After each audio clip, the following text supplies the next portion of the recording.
दोस्तों बहुत बहुत स्वागत है आपका हमारे इस वीडियो पर।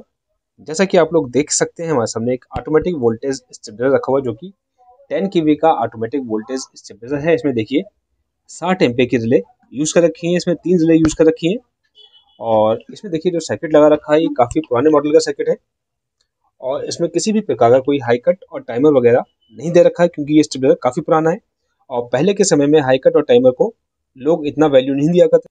तो दोस्तों अब हम इस पुरानी टेक्निक के वोल्टेज स्टेबलाइजर को बिल्कुल नई टेक्निक का ऑटोमेटिक वोल्टेज स्टेबलाइजर बना देंगे। इसमें हाई कट टाइमर वगैरह सब कुछ लगा देंगे और जो पुराना सर्किट है इसका इसे हटा देंगे। साथ ही साथ इसका जो ट्रिगर ट्रांसफार्मर दे रखा है ये भी हटा देंगे और यहाँ पर हम यूज़ करेंगे देखिए हमारा ये माइक्रोकंट्रोलर किट बहुत अच्छी किट है और इसे आप 0.5 के से लेकर 10 के तक के ऑटोमेटिक वोल्टेज स्टेबलाइजर में यूज़ कर सकते हैं।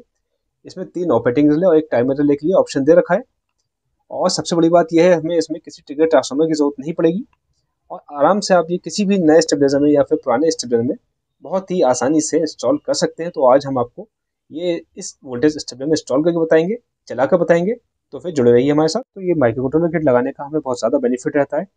सबसे बड़ी बात ये किसी भी नए स्टेबलाइजर में या फिर पुराने स्टेबलाइजर में बहुत ही आसानी से इंस्टॉल हो जाती है। इसके अलावा हमें मेन ट्रांसफार्मर से केवल एक ही सप्लाई चाहिए होती है। जैसे कि ये पुराने मॉडल का स्टेबलाइजर है तो इसमें 2 सप्लाई गई है मेन ट्रांसफार्मर से, एक 18 वोल्ट और एक 24 वोल्ट और साथ ही साथ हमें किसी ट्रिगर ट्रांसफार्मर की जरूरत नहीं पड़ती है। ट्रिगर ट्रांसफार्मर के पैसे भी बचते हैं और इसमें सेटिंग करने के लिए देखिए केवल एक ही प्रीसेट होता है। इस प्रीसेट को हम केवल एक बार सेट करते हैं जिससे हमारे सारे कट ऑटोमेटिक सेट हो जाते हैं। और जो पुराने मॉडल के सर्किट होते हैं इसमें 3 प्रीसेट दे रखे होते हैं अलग अलग रिले को सेट करने के लिए, जैसे कि आप इस सर्किट में देख सकते हैं। तो हम इन सब बातों से बच जाते हैं। साथ ही साथ एक फ़ायदा ये रहता है जैसा कि अगर आप स्टेबलाइजर का काम ज़्यादा नहीं जानते हैं और थोड़ी बहुत नॉलेज है आपको तब भी आप इस सर्किट को बहुत ही आसानी से इंस्टॉल कर सकते हैं। सबसे पहले हम इस सर्किट को निकाल लेते हैं, इसके सारे कनेक्शन हटा देते हैं। बहुत सारे लोग सोचते होंगे कि इस सर्किट को हटाने की ज़रूरत क्यों पड़ी और ये नया सर्किट लगाने की ज़रूरत हमें इसमें क्यों पड़ रही है। तो दोस्तों ये सर्किट कई बार रिपेयर हो चुका है और अक्सर हाई वोल्टेज की वजह से कस्टमर के यहाँ पर काफ़ी नुकसान होता है। और जैसा कि आप लोग जानते ही हैं आजकल इलेक्ट्रॉनिक्स आइटम काफ़ी महंगे हैं और हर घर में काफ़ी ज़्यादा इलेक्ट्रॉनिक्स आइटम यूज़ होते हैं। तो हाई वोल्टेज की वजह से वो सारे ख़राब हो जाते हैं और बहुत ज़्यादा नुकसान होता है। तो इसलिए स्टेबलाइजर में सेफ्टी होना बहुत ज़रूरी है। तो इसलिए हम ये हाई कट और टाइमर के साथ अपना माइक्रोकंट्रोलर सर्किट इसमें इंस्टॉल कर रहे हैं। तो अब पुराने सर्किट को हटाते हैं और इसके बाद हम इसमें अपने नए सर्किट को इंस्टॉल कर देंगे। इस सर्किट पर जितने भी कनेक्शंस हैं वो सारे कनेक्शंस हम हटा लेंगे और हमें कनेक्शंस चेंज नहीं करना पड़ेंगे। जो हम नया सर्किट अपना यूज़ करेंगे तो उसमें यही से कनेक्शंस हो जाएंगे। लेकिन जो कनेक्शंस कर रखे हैं बस हमें हाई कट और टाइमर के लिए एक रिले और एक्स्ट्रा इंस्टॉल करना पड़ेगी, वो भी आपको बता देंगे उसके कनेक्शंस हमें कैसे करने हैं। तो फिलहाल पहले ये कनेक्शंस हटा देते हैं, इसके बाद आपको आगे का प्रोसेस समझाते हैं सर। दोस्तों इस सर्किट के कनेक्शंस भी समझ लीजिए जो कि हमें लगाने हैं।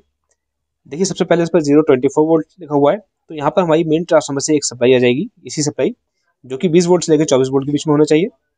और देखिए बीच में लिखा हुआ है CO यानी कॉमन, जितनी भी रिले हैं इन सबकी कॉइल के कॉमन कनेक्शन हम यहाँ पर कर देंगे।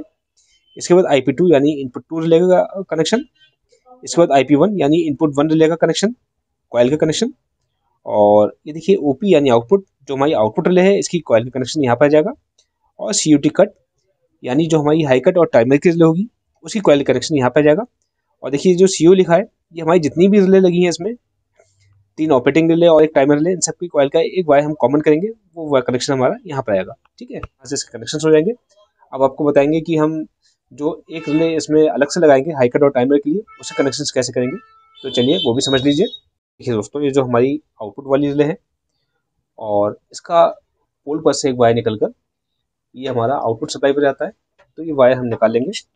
हम जो एक रिले और जो लगाने वाले हैं हाई कट और टाइमर के लिए, तो हम इसका पोल और हमारी आउटपुट वाली रिले का पोल कॉमन कर देंगे। देखिए पोल होता है और उसके बाद जो आउटपुट हम कनेक्टर में निकालेंगे यानी जो घर के लिए आउटपुट निकालेंगे तो हम रिले के NO वाले पॉइंट पर पे, जो ये NO वाला पॉइंट है देखिए, ठीक है, यहाँ से हम एक वायर निकाल कर सीधे आउटपुट पर निकाल लेंगे। इस तरह से हमारे रिले के कनेक्शंस भी हो जाएंगे। देखिए रिले में 2 पॉइंट होते हैं NC और NO। ऊपर वाला पॉइंट हमारा NC कहलाता है और नीचे वाला हमारा NO कहलाता है। तो हम नीचे वाले पॉइंट पर से आउटपुट बाहर निकालेंगे। ठीक है दोस्तों, तो ये रिले भी हम लगा लेते हैं, फिर आपको चेक करके चला कर बताते हैं।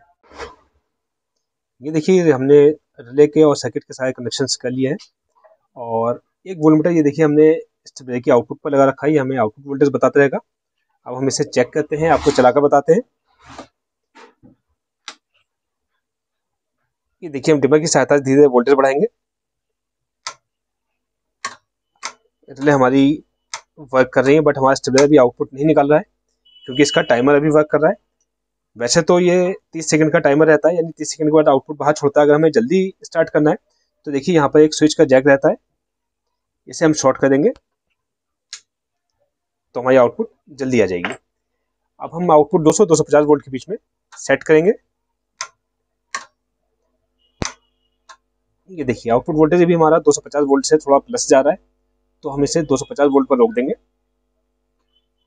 और इस प्रीसेट की सहायता से वोल्टेज सेट करेंगे। देखिए, सेटिंग करने के लिए एक ही प्रीसेट रहता है और हम एक ही बार सेट करते हैं, इससे सारे कट हमारे खुद ही सेट हो जाते हैं। देखिए,